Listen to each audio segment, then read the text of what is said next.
안녕하세요. 이것이 신앙 고백이다. 시리즈 7권 중 두 번째 책 돌터레이터 법규 1장 12항입니다. 그 첫 번째 시간입니다.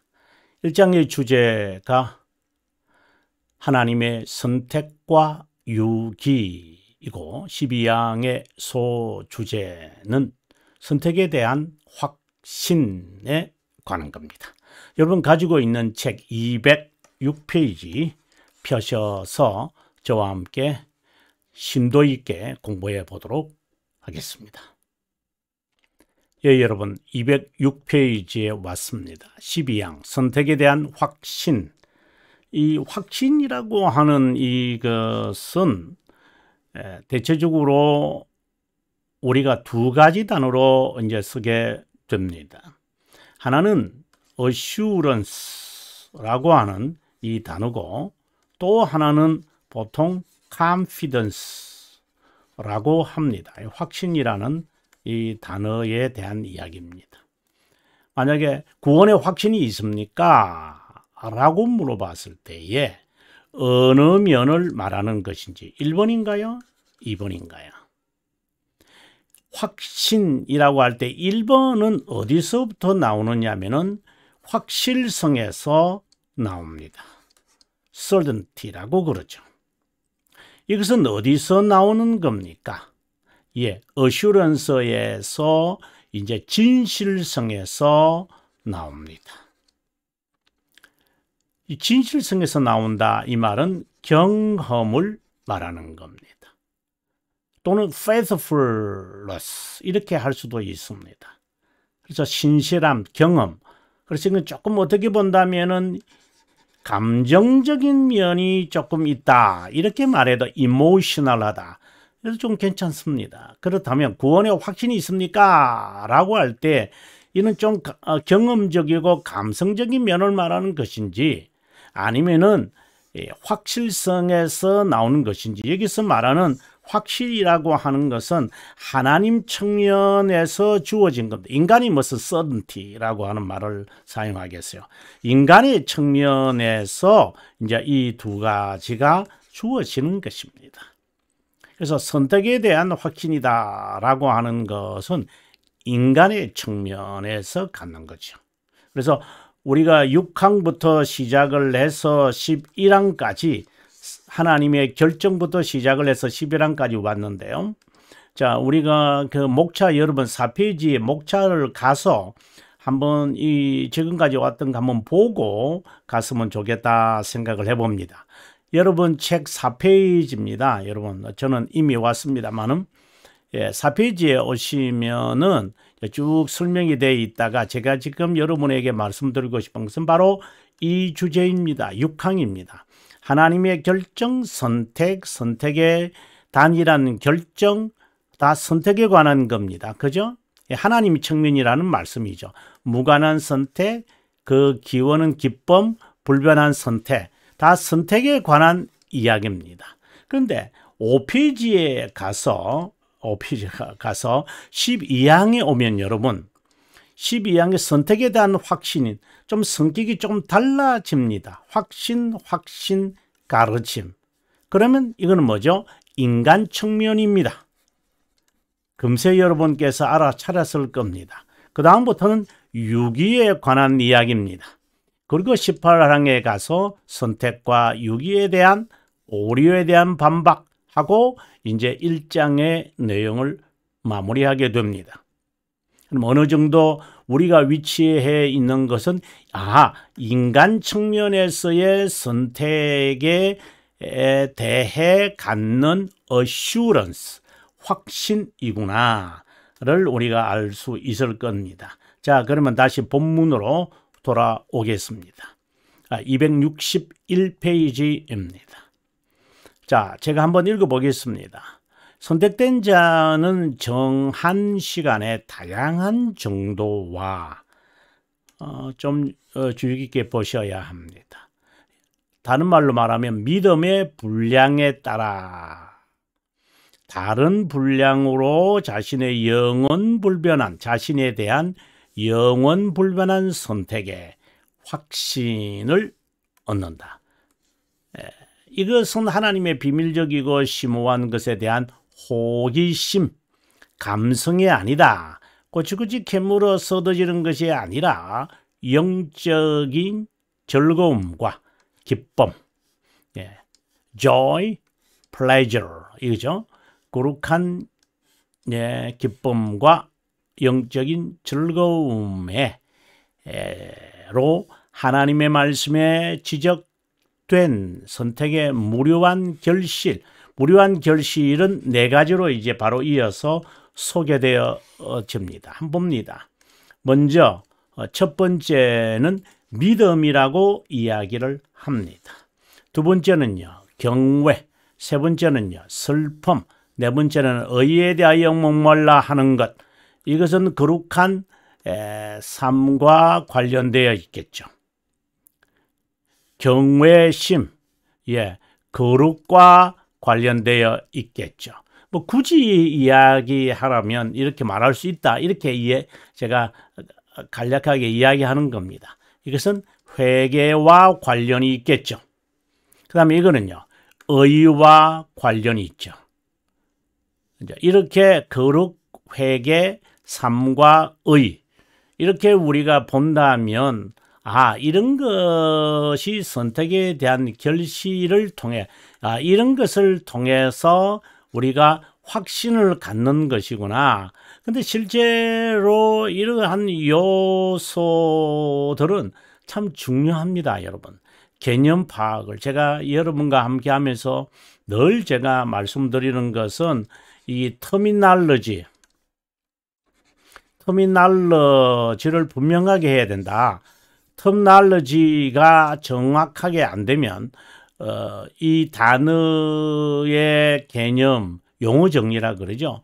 용어가 확실하게 우리 서로가 동일하게 생각을 하는 것이 아니라면, 예를 들어서 제가 여러분들에게 삼위일체라는 단어보다도 동질이라는 단어를 썼으면 좋겠다, 이런 것을 제가 제안했습니다. 그러면 삼일체라고 하는 말을 할 때 의미가 뭐냐라고 하는 겁니다. 결국 이걸 말하는구나. 이게 좀 더 가깝겠구나. 이렇게 용어를 정확하게 알아야지. 예를 들어서 제가 삼위동질이다 이렇게 말하면 여러분들이 이단 뭐 이런 식으로 개념이 정리가 안 되면 좀 그렇지 않겠어요? 네, 아무튼 자, 그러면 제가 어떻게 강해하는지 여러분과 함께 계속해서 읽도록 하겠습니다. 1장 6항부터 우리가 목차에서 방금 살폈습니다만은 하나님의 영원한 작정에 속한 선택에 대해 고백하면서 12항에 이르러 선택의 확신에 대해서 이제 분위기를 옮기게 되어집니다. 1장 6항에서 11항까지는 하나님의 측면, 방금 제가 말씀드렸는데요. 그리고 12항에서 14항까지는 인간의 측면이다. 하나님의 측면은 영원하고 불변하지만 인간은 그것에 대해서 좀 일시적일 수도 있죠. 그래서 다양한 방면으로 또 정도에 따라서 조금씩 달리 나타납니다. 선택된 자가 동일하게 어슈런스를 갖는다? 그리고 더 나아가서 컨피던스를 갖는다? 아니에요. 그건 달라요, 여러분. 어떻게 다르느냐? 그것은 믿음의 분량에 따라 다르다. A measure of faith라고 하는 것과 다르다. 믿음의 분량에 따라 다르다. 이 뭔 말이냐? 라는 말은 실제로는 결실을 두고 하는 겁니다. 그가 얼마나 믿음에 따른 결실, 방금 우리가 참된 믿음, 그리고 경건한 슬픔, 효성스러운 경건, 그리고 의에 대하여 목말라 하고 배고파 하는 것, 이러한 믿음의 결실보다는 선택의 결실을 그가 얼마나 보존, 실천, 실행, 실제로 나타내느냐에 따라서 어슈런스는 달라집니다. 그러므로 15항부터 유기에 관한 법규 18항에서 선택에 관련을 짓고 난 다음 이야기했다 하고 앞서 제가 여러분들에게 261페이지를 했는데 206페이지네요. 순간적으로 제가 갈 길이 멀다 보니까 이렇게 실수했습니다. 자, 선택이나 구원은 보통 이제 상용하죠. 구원의 확신, 뭐 선택의 확신 거의 이제 같은 말이에요. 아니 전혀 의미는 다른데 어떻게 각해 봅니까? 이렇게 질문하시는 분도 있을 수 있을 겁니다. 그런가 하면 엄격히 다르죠. 그러나 좀 다릅니다. 아니 물론 다릅니다. 근데 제가 같은 이런 개념으로 쓰는 것은 선택에 관한 것은 결국은 구원의 진리에서 우리가 하나에 놓는 거잖아요. 하나님은 이 선택된 자에 대해 관심이 있어요. 구원의 진리가 선택에서 구원의 진리가 선택으로 간다 이런 말이 아니라 선택이라고 하는 점으로 향하여 있는 거죠. 구원의 진리라. 누구를 위해 구원의 진리입니까? 이거는요, 바로 하나님의 작정에 속한 하나님의 자녀죠. 이 자녀를 위한 구원의 진리를 설명할 때 선택에서부터 시작을 해요. 여기서부터 하나님 측면에 대한 이야기, 영원한 것이 결국은 인간의 측면으로 오게 되어지면 돌아온다기보다도 오면은 구속 사역이다. 보통 이렇게 또 다른 말로는 구원의 길이다. 이걸 우리에게 나타내는 거죠. 그래서 잊지 말아야 하는 것은 작정에 속한 그 하나님의 자녀를 위한 구원의 계획입니다. 하나님의 작정. 하나님의 작정이 이거밖에 없다. 이렇게 말하면 안 되죠. 또. 이제 좀 말이 너무 깊게 들어가서 여러분께서 오히려 더 헷갈리지 않나 하는 그런 제 스스로 자식도 해봅니다. 선택이나 구원은 개인적, 인격적, 개별적이다. 저는 이 점을 매우 중요하게 사용합니다. 개인적이다. 인격적이다. 개별적이다. 하나님 앞에 개인적으로 설 것이다. 하나님 앞에. 단체로 선다거나 부부가 함께 선다거나 하지 않을 것이다. 각자의 형편에 따르지도 않는다. 구원 역시 개인적이다. 그래서 제가 설교 가운데 2022년에 구원은 개인적이다 라고 하는 설교를 한 적이 있었습니다. 좁은 문이기에 단체 입장은 불가능하다. 한 사람씩 개인적으로 인격적으로 들어간다. 사랑하는 자와 함께 하려는 심정은 이해하겠지만 동반 구원은 절대 불가능하다. 한 사람은 선택된 자이고 다른 사람은 유기된 자이다. 이기적인 것처럼 이기적이지는 않죠. 이 말과 이기적이라는 이 단어와는 전혀 다르죠. 이것은 어떻게 보면 개인적이다 이런 말은 이제 인디비주얼이라는 말이잖아요. 인디비주얼이란 말이거든요. 그럼 이거는 에고니즘이죠. 에고니즘입니다. 이거는 정말 극단적 이기심입니다. 부패성을 말하죠. 엄연하고 당연한 진리다. 개인주의와 이기주의는 인디비주얼리즘하고 어떻게 에고니즘하고 헷갈리는 건가요? 아마 지금 우리 사회가 이 두 개를 헷갈리시는 것 같아요. 개인주의는 법과 원칙을 지키면서 자존심을 지키기 위해서 공동체적인 의식과 법과 원리를 배제하지 않죠. 에고니즘은 자기 안에 자신이 주인이기 때문에 이것도 주체적입니다. 누구에게 끌려서 하는 것이 아니고 이거는 지배하려고 하잖아요. 그 성격이 좀 다르죠. 이것과 이것은. 바로 구원은 개인주의지 이기주의지 않는다.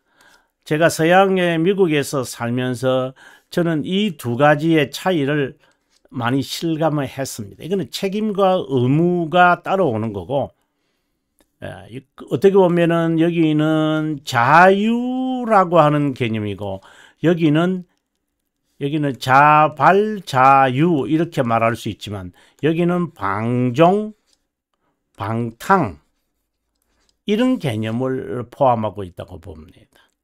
자, 아무튼 뭐 이 개념은 여러분들도 잘 정리하고 있으시라 믿기 때문에 실례로 각자가 볼 때 누가 공유할 수 있나? 동정심을 가질 수 있어도 공유는 되나? 자식이나 부모라도 자기 생명을 줄 정도로 특별히 사랑의 관계에 있지만 아픔을 공유하나? 구원의 진리로 접근하면 항상 그릇된 길로 미끄러지거나 빠져 헤어나오지 못하는데, 그때 그들이 말하기를 다시는 아버지가 신 포도주를 먹었으므로 아들의 이가 시다고 하지 않겠고, 이 개인주의를 말하는 거죠. 그가 이가 신 것 같이 누구도 자기의 죄악으로 말미암아 죽으리라. 이는 개인주의를 말합니다. 그래서 제가 구원은 개인적이다라는 설교를 한 적이 있었습니다. 이스라엘 백성은 부모의 죄들로 인해 후손이 고통을 받는다는 핑계로 사악한 죄를 범했다. 이제 쉽게 말하면 이제 이런 것이죠. 아담이 이제 여기서 이제 질문할 수 있는 것은, 아담이 범한 죄를 왜 그의 후손들이 왜 책임을 지는 겁니까? 개인주의라고 한다면 원죄, 이분이 원죄 뭐 처음 오리지널 신을 했다면, 근데 왜 이 후손들이 그 원죄의 영향으로 인하여 타락한 가운데 타락 후의 상태로 태어나는 겁니까? 이런 질문을 할 수 있어요. 만약에 제가 개인주의다 이것을 너무 강조하다 보면은 충분히 나올 수 있는 질문입니다. 그러나 답은 이렇게 되어집니다. 아담이 죄를 범할 때는 모든 자의 대표자였습니다.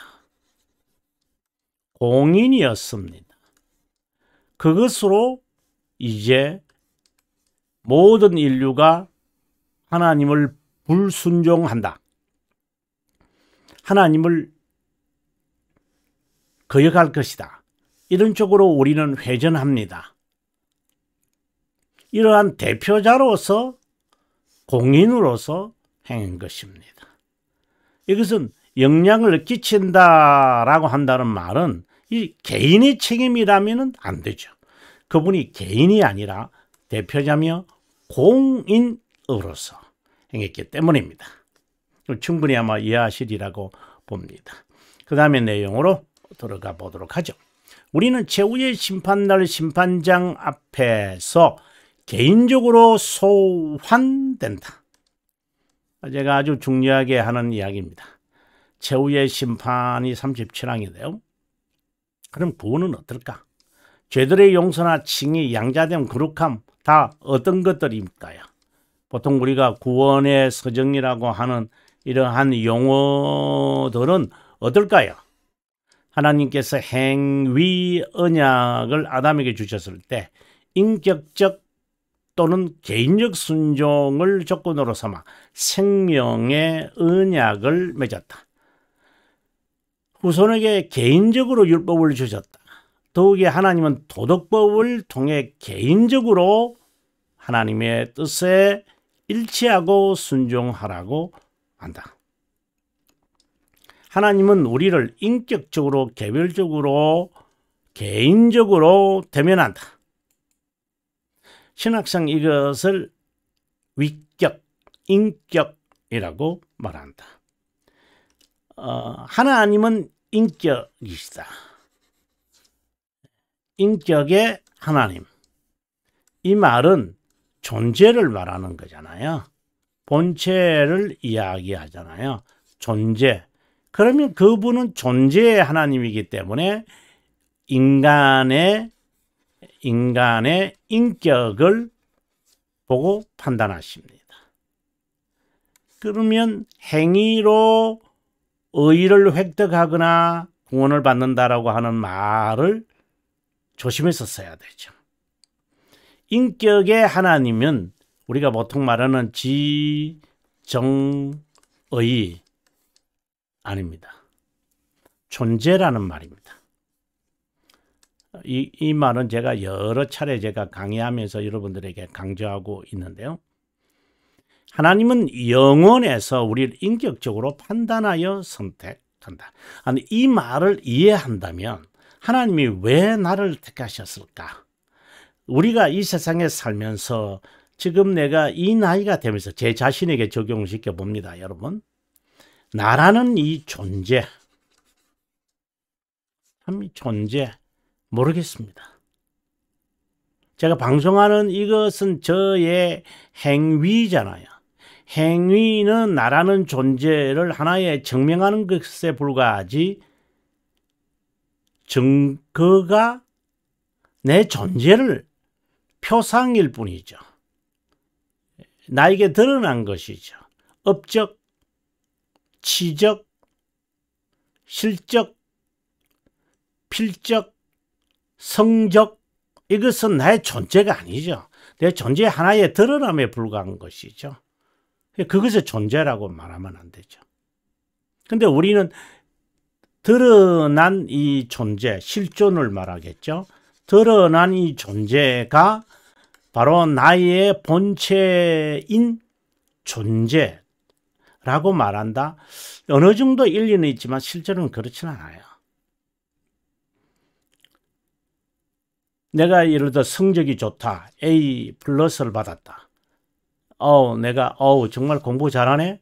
그것이 내 존재의 가치를 말하는 건가요? 아니잖아요. 자, 우리의 존재가 영원에서 그분에게 알려진 것은 인간의 측면에서 보는 판단과 전혀 다르다. 하나님은 인간의 인격이나 의도, 인텐션이라 그러죠. 의도, 인텐션,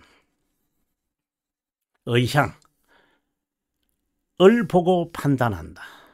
여러분, 저는 이 부분에서 제가 서양에서 살면서 참 많이 느꼈습니다. 네. The intention이라는 의향이라고 하는 말로 제가 번역이 제대로 됐는지 모르겠습니다만 의도, intention, 다시 말하겠습니다. intention.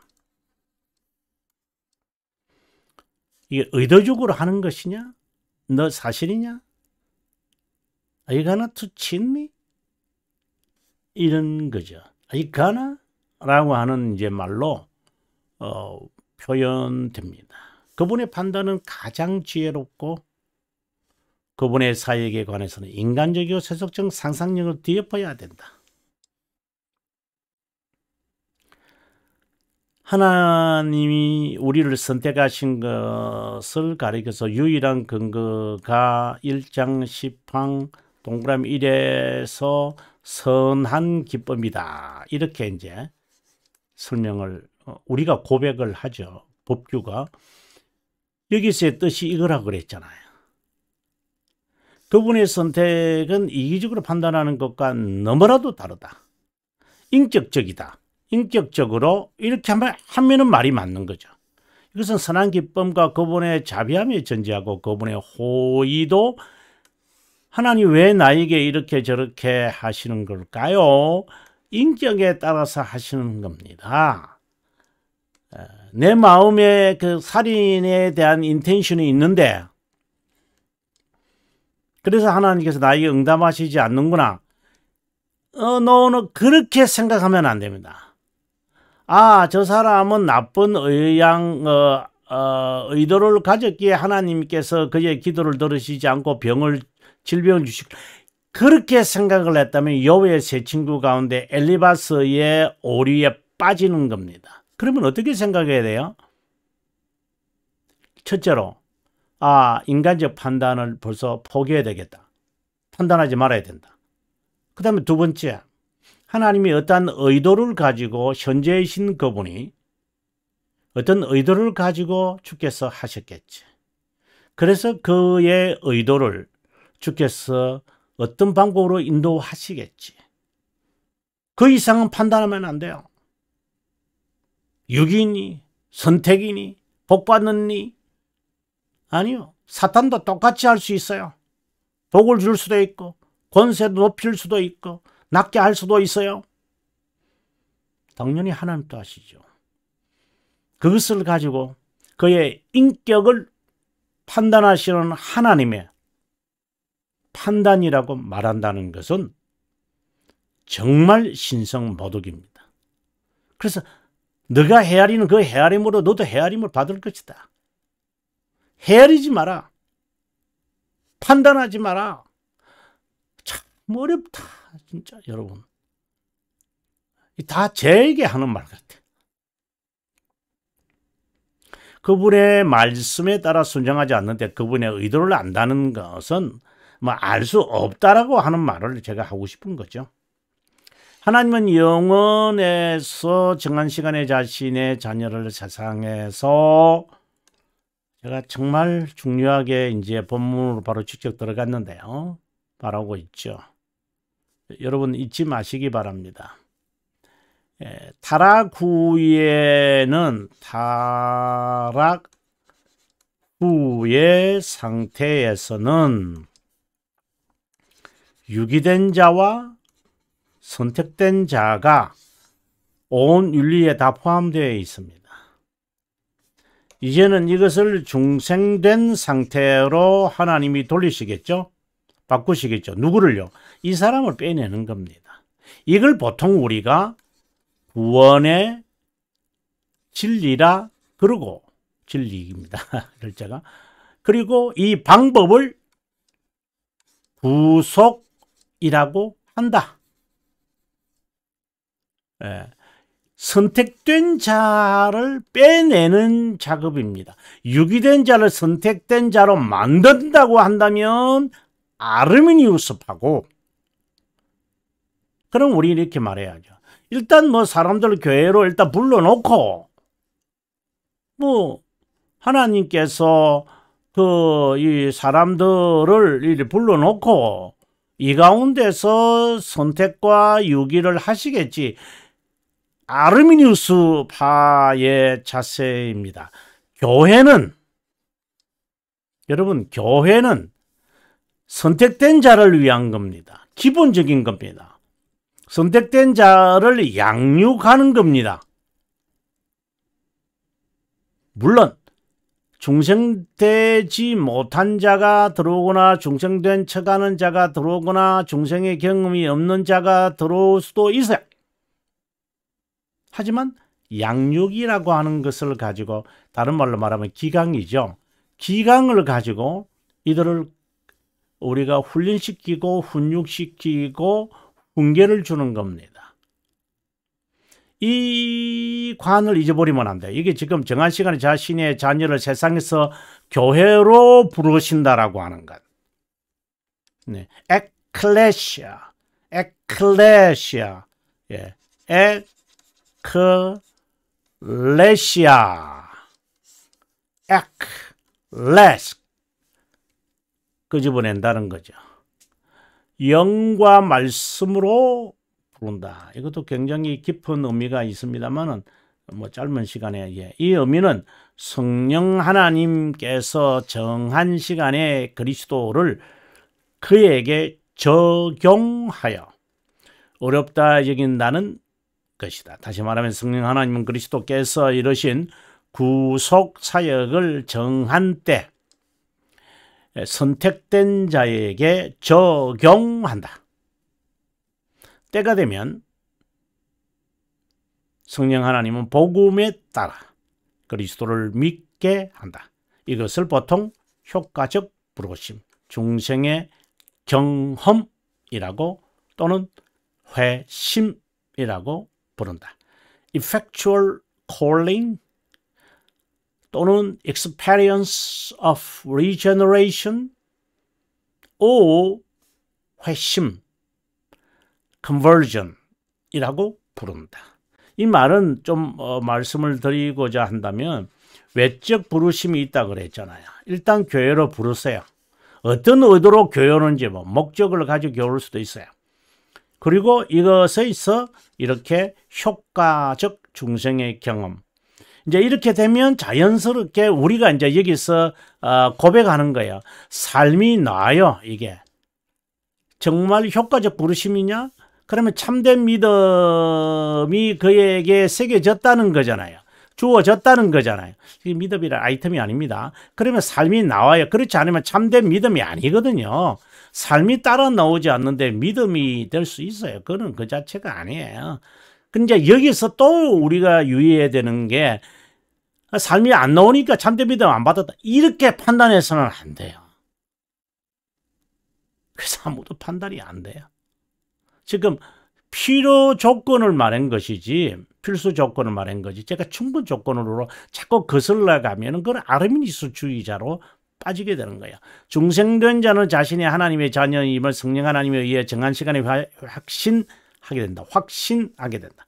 정한 시간은 중생만 아니라 어렵다 여기는 칭의 거룩함의 함을 이루는 성화 끝까지 보존하는 견인 이게 다 포함되어 있다. 이렇게 정한 시간에 영원에서 선택한 자녀를 효과적으로 부르는 것은 하나님의 기법이다.